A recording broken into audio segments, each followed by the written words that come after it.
What? Behind you! Oh my god! Hai guys, assalamualaikum warahmatullahi wabarakatuh.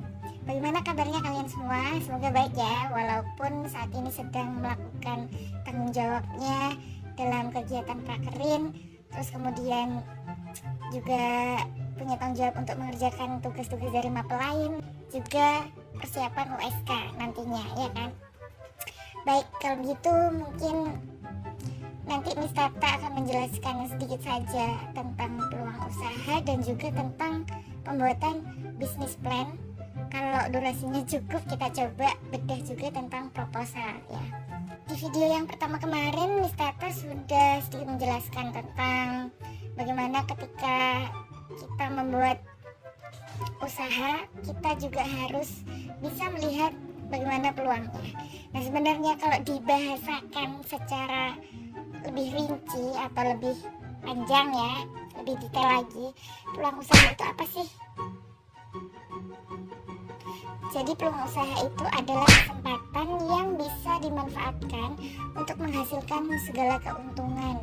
Jadi untuk mengidentifikasinya nih, kalian perlu belajar tentang pasar, tren industri yang Miss Tata sempat singgung kemarin.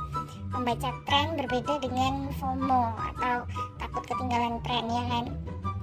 Dan juga kebutuhan konsumen. Jadi memang hal-hal tersebut adalah yang pokok untuk ditanyakan ketika kalian membuat usaha.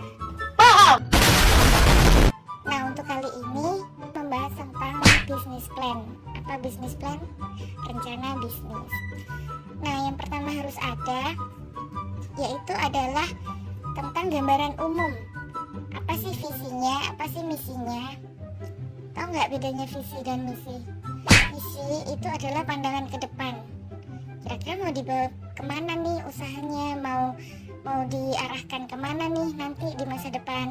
Kalau misi adalah hal-hal yang kalian lakukan untuk mencapai visi tersebut.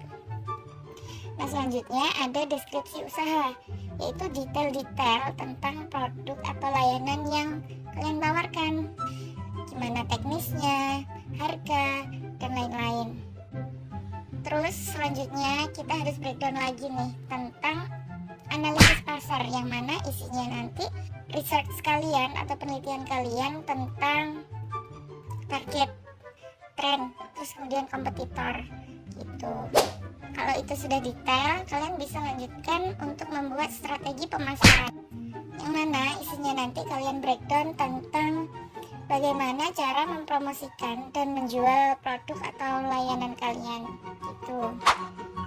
Kalau ngomongin pemasaran nih sebenarnya menarik sekali, karena zaman sekarang kan nggak cuman pemasaran secara langsung atau door to door doang, karena sudah banyak sekali kemudahan-kemudahan yang kita dapatkan melalui teknologi, yang akhirnya mungkin kita bisa belanja melalui e-commerce dan sebagainya, membuka peluang-peluang pekerjaan baru. Nah, untuk selanjutnya yang namanya usaha, pasti kan kalian juga butuh struktur siapa yang menjalankan usaha tersebut.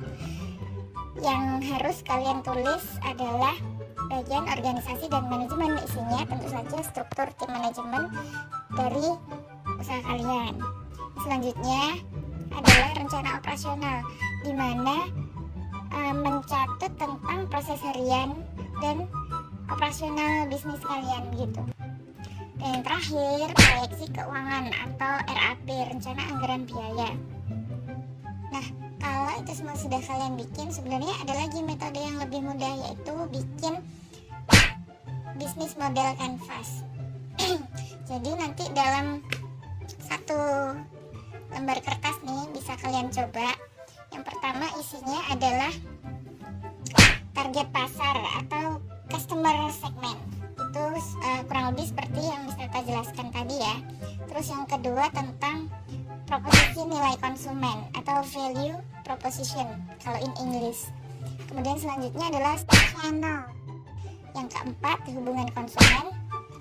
Terus selanjutnya ada sumber pendapatan atau revenue streams. Yang keenam kegiatan utama atau key activities.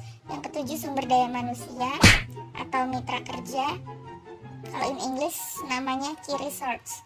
Terus kemudian yang kedelapan ada kerjasama atau key partnership.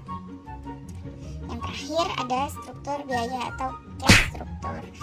Nanti secara lebih jelas Miss Tata akan melampirkan di file PDF yang akan Miss Tata beri buat pedoman kalian gitu ya. Nah, untuk selanjutnya Miss Tata akan bahas tentang proposal bisnis. Apa sih sebenarnya fungsinya proposal bisnis? Jadi proposal bisnis itu adalah dokumen yang isinya merinci tentang ide bisnis kalian, bagaimana untuk merealisasikannya. Lalu tujuan utamanya tentunya untuk menarik perhatian investor. Mungkin bagi kalian sedari awal pasti sudah bingung, kalau usaha pasti kan butuh modal. Ya memang, dan ini salah satu cara untuk menggait investor atau partner yang mungkin bisa kasih kalian modal. Nah, dalam proposal bisnis ini kalau kalian sudah bisa bikin bisnis plan, tentunya akan lebih mudah, karena tentunya di dalamnya pasti ada isi tentang potensi dari usaha kalian dan bagaimana nanti kalian akan mencapainya gitu. Dan juga bisa kalian sisipi dengan bisnis model kanvas yang kalian buat. Nah, bagaimana selanjutnya untuk menulis proposal yang efektif? Yang pertama, dengan jelas dan ringkas. Jadi menggunakan bahasa yang easy untuk dipahami ya. Menghindari jargon, apalagi jargon-jargon yang membingungkan.